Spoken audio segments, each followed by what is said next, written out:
ഇന്നത്തെ പുതിയൊരു വീഡിയോയിലേക്ക് എല്ലാവർക്കും സ്വാഗതം. അപ്പോൾ ഇന്ന് ഞാൻ നിങ്ങളോട് പറയാൻ പോകുന്നത്, നമ്മളെല്ലാവരും തന്നെ മീൻ കഴിക്കുന്നവരാണല്ലോ. അപ്പോൾ അങ്ങനെ ആ ഒരു മീൻ കഴിക്കുന്ന സമയത്ത് നമ്മുടെ തൊണ്ടയിൽ മീനിൻ്റെ ചെറിയ മുള്ള എന്തെങ്കിലും കുടുങ്ങിയിട്ടുണ്ടെങ്കിൽ അതൊന്ന് പെട്ടെന്ന് മാറി കിട്ടാനുള്ള ചെറിയൊരു ടിപ്പാട്ടോ ഇന്ന് ഞാൻ നിങ്ങളോട് പറയാൻ പോകുന്നത്. അപ്പോൾ മീനിൻ്റെ മുള്ള തൊണ്ടയിൽ കുടുങ്ങിയിട്ടുണ്ടെങ്കിൽ നമുക്കത് അലിയിപ്പിച്ച് കളയാനുള്ള ചെറിയൊരു വഴിയുണ്ട് കേട്ടോ. അതെന്താണെന്ന് എനിക്ക് ഞാൻ പറഞ്ഞുതരാം. നമുക്കൊന്ന് കണ്ടിട്ട് വരാം. അപ്പോൾ അതിന് വേണ്ടിയിട്ട് ഞാനിവിടെ എടുത്തിരിക്കുന്ന കുറച്ച് കല്ലുപ്പും അതുപോലെ തന്നെ ഒരു നാരങ്ങ കേട്ടോ. നമുക്ക് കല്ലുപ്പ് തന്നെ വേണമെന്ന് നിർബന്ധമൊന്നുമില്ല, പൊടിയുപ്പായാലും മതി കേട്ടോ.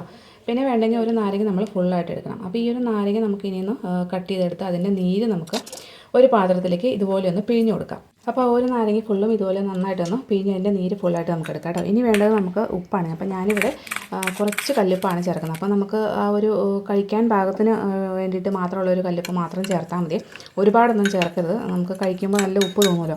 അതുകൊണ്ട് ആവശ്യത്തിന് മാത്രം ചെറിയ അളവിൽ ഉപ്പ് ചേർത്ത് കൊടുക്കാം കേട്ടോ. അതിനുശേഷം ഇത് നന്നായിട്ടൊന്ന് മിക്സ് ചെയ്തെടുക്കാം. ഈ ഒരു നീരാട്ടോ നമ്മൾ കുടിക്കുന്ന ആ ഒരു സമയത്ത്, മുള്ളു പോകുന്ന ആ ഒരു സമയത്ത് ഈ ഒരു നീരാണ് നമ്മൾ കുടിക്കേണ്ടത്. ഈ നാരങ്ങയിലുള്ള സിട്രിക് ആസിഡും അതുപോലെ തന്നെ മീൻ മുള്ളിനകത്ത് കാൽസ്യം ഇത് രണ്ടും തമ്മിൽ യോജിച്ച് മുള്ളൊക്കെ അലിഞ്ഞു പോകാൻ വളരെ നല്ലതായിരിക്കും കേട്ടോ. അപ്പം ഇതുപോലുള്ള ചെറിയ വീഡിയോസ് ഒന്നും ഇഷ്ടമാവുകയാണെങ്കിൽ നമ്മുടെ ചാനൽ ഒന്ന് ഫോളോ ചെയ്യാനും ഷെയർ ചെയ്യാനും മറക്കണ്ട. നല്ല നല്ല വീഡിയോസുമായി നാളെ വീണ്ടും കാണാം.